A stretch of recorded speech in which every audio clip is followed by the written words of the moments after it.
இப்போ ஒரு சில குழந்தைகள்லாம் பார்த்தீங்கன்னா ஒரு 3 வயசு 4 வயசுலேயே தேவாரம் பாடுறாங்க, திருவாசகம் பாடுறாங்க. ஒரு சில பேர் 10 வயசு ஆனதுமே இறைவனுடைய நாட்டத்தில் செல்கிறார்கள்.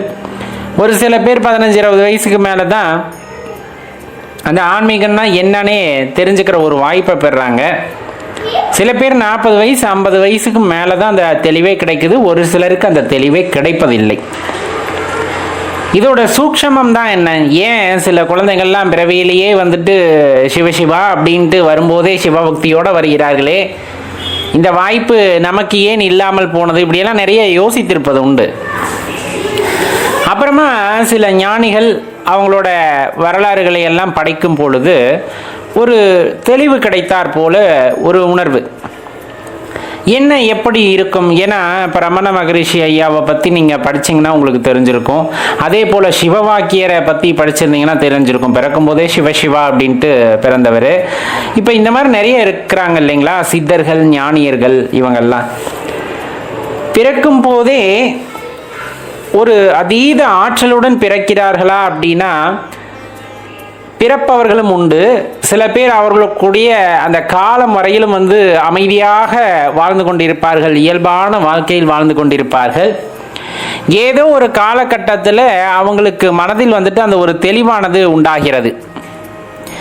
தெளிவு அப்படின்னா எப்படின்னா, ஒரு சிலருக்கு அதாவது படிப்பினைகள் மூலமாக உடன் பிறந்தவர்களாலோ பெற்றவர்களாலோ அல்லது வேறு ஏதேனும் சமூகத்தில் உள்ளவர்களாலோ ஏமாற்றப்படுதலோ அல்லது இழப்போ, இந்த மாதிரி ஏதோ ஒரு காரணியின் காரணமாக மனதில் ஒரு தெளிவு உண்டாக ஆரம்பிக்கின்றது. இந்த வாழ்க்கையை பற்றின ஒரு எண்ணமானது ஒரு நொடியிலே மாறும்.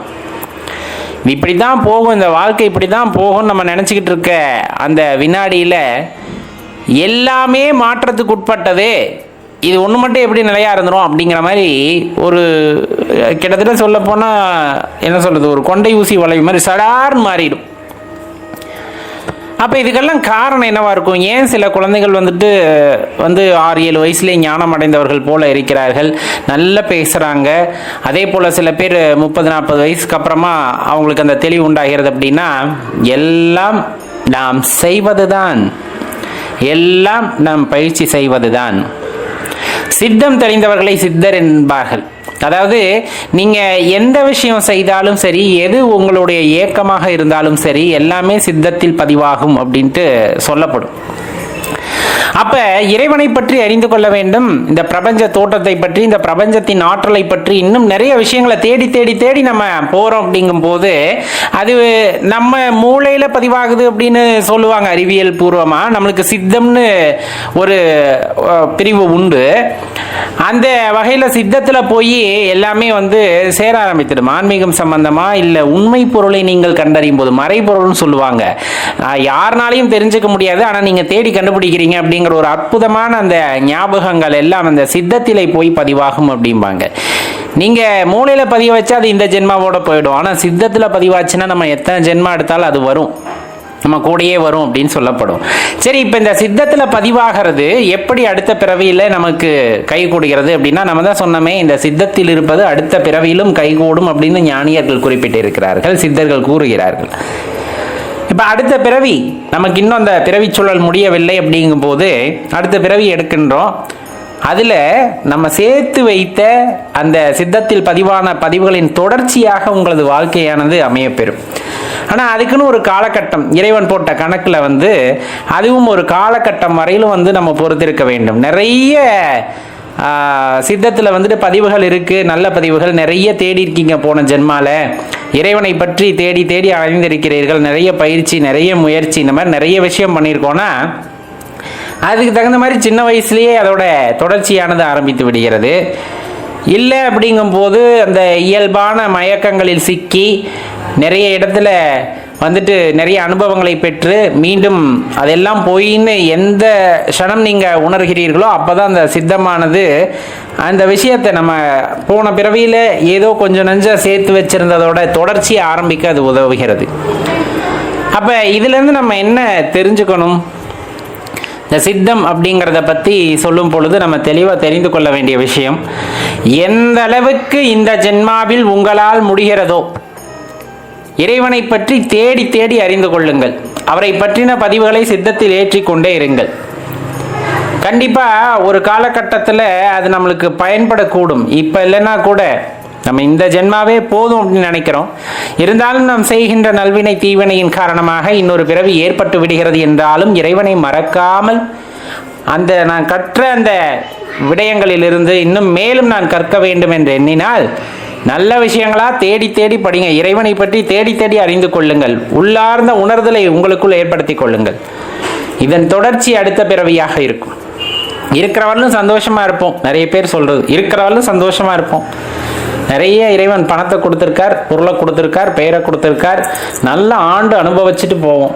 ஆமாம், ஆண்டு அனுபவிச்சுட்டு போவோம். அந்த ஆண்டு அனுபவிக்கிறதுக்குள்ள நீ செஞ்ச அந்த தீவினையும் நல்வினையும் மீண்டும் உன்னை வந்து அடையும். எந்த இடத்திலும் இறைவனை பற்றி எண்ணாமல், இறைவனுடைய அந்த உயரிய குணத்தை பற்றி அறியாமல், இறைவனின் நினைவே இல்லாமல் வாழ்ந்தால் மீண்டும் மீண்டும் இந்த பிறவி, அந்த பிறவி சூழலில் இருக்கின்ற நல்வினை தீவினையின் காரணமாக எல்லா கர்மமும் நமக்கு வந்து கொண்டே தான் இருக்கும். இந்த கர்மத்தின் விளைவாக நீ என்னென்ன அனுபவிக்க வேண்டும் என்று இருக்கிறாயோ எல்லாம் வந்து கொண்டே தான் இருக்கிறது. ஆனால் அதையெல்லாம் தாண்டி இந்த பிறவிப்பினி வேண்டாம் அப்படிங்கிறவங்க, இறைவனை பற்றி உணர வேண்டும் என்று இருப்பவர்கள் காடு மலையென திரிந்து அலைந்து சித்தர்கள் ஞானியர்கள் என்பவர்களை நேரில் சந்தித்து அவர்களின் மூலமாக கிடைக்கின்ற அந்த உபதேசங்களை காதில் வாங்கி கொண்டு அதன் பலனாக அல்லது அதன் தொடர்ச்சியாக அதில் செய்ய வேண்டிய விஷயங்களை எல்லாம் செய்து உங்கள் சித்தத்தில் எல்லா பதிவுகளையும் ஏற்றிக்கொள்ளும் பொழுது உங்களுக்கு இந்த ஜென்மாவிலே அந்த உணர்தல் கிடைத்து விடுகிறதுங்கும் போது பெரிய கொடுப்பினை.